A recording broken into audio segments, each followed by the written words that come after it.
Association for democratic रिफॉर्म्सने एक धक्कादायक अहवाल सादर केलाय आणि त्यामध्ये राज्यातील 288 पैकी 187 नवनिर्वाचित आमदारांवर गुन्हे आहेत असं म्हटलंय।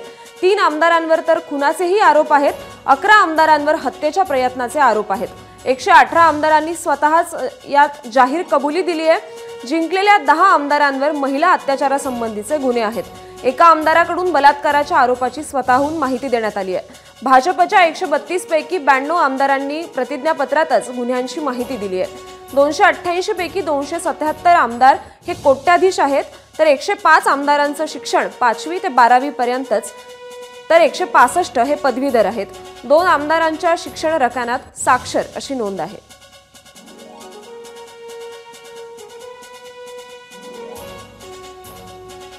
तर 65% आमदारांवर गुन्ह्यांच्या केसेस आहेत। 3 आमदारांवर खुनाचे आरोप आहेत।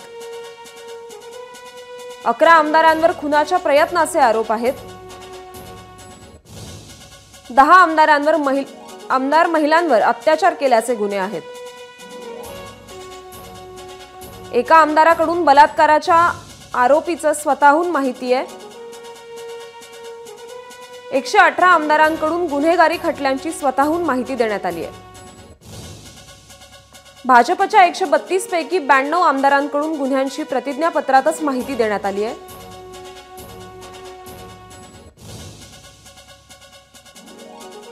तर महाराष्ट्राचे 97% आमदार हे करोडपती आहेत। यामध्ये भाजपचे एकूण 132, त्यापैकी करोडपती आहेत 129।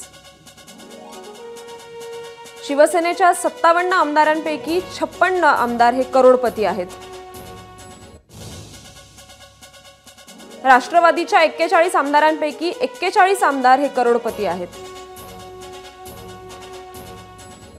तर शिवसेना उद्धव बाळासाहेब ठाकरे गटाच्या 20 आमदारांपैकी 19 आमदार करोडपती आहेत। राष्ट्रवादी शरद पवार पक्षाच्या 10 आमदारांपैकी 7 आमदार करोडपती आहेत। तर काँग्रेसच्या 16 आमदारांपैकी 15 आमदार हे करोडपती आहेत।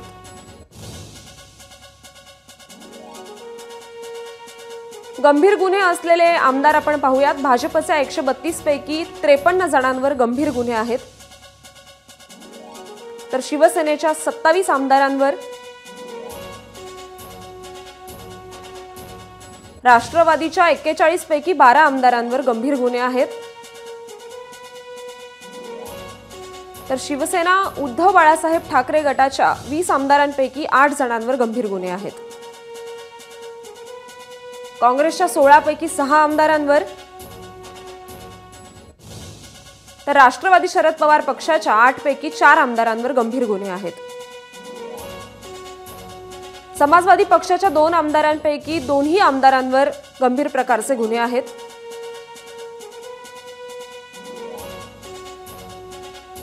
या संदर्भात अधिकचे अपडेट्स येत आहेत आपले प्रतिनिधी अभिषेक मुठाळ।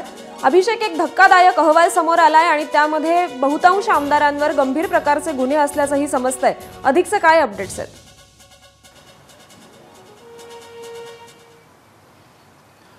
श्रुती, जर का आपण मागील काही वर्षातल्या निवडणुका पाहायच्या तर त्यामध्ये गंभीर स्वरूपाचे जे गुन्हे आहेत ते आपल्याला कुठेतरी वाढताना पाहायला मिळत आहेत।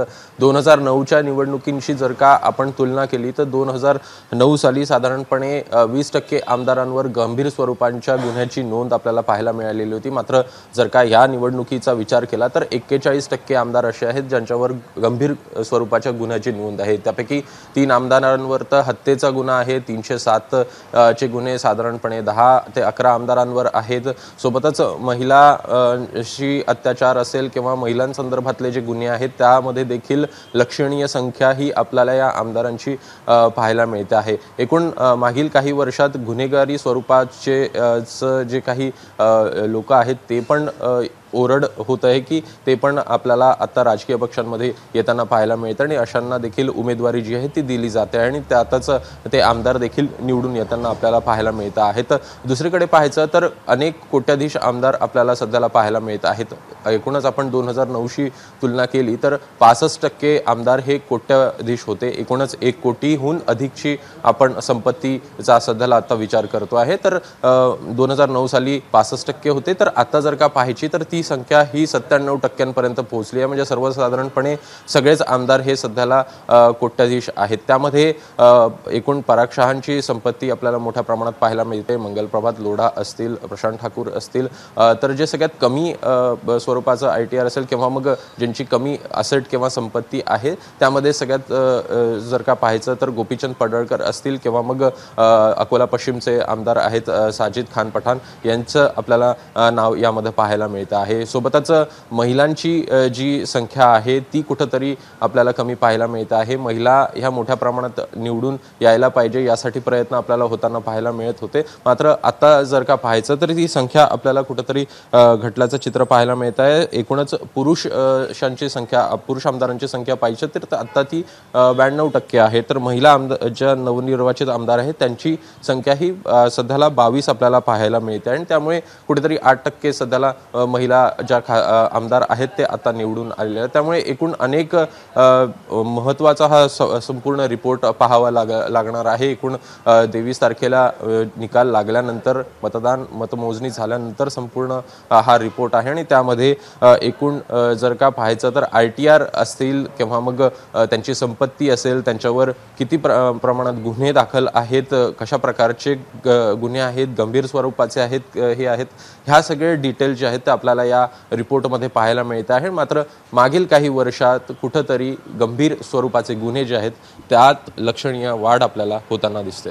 नक्कीच अभिषेक, गंभीर प्रकारच्या गुन्ह्यांचा आरोप असलेल्या आमदारांवर पुढील काळात सरकार आणि प्रशासनाकडून कुठल्या प्रकारची पावलं उचलली जातात हे पाहणं महत्त्वाचं ठरणार आहे.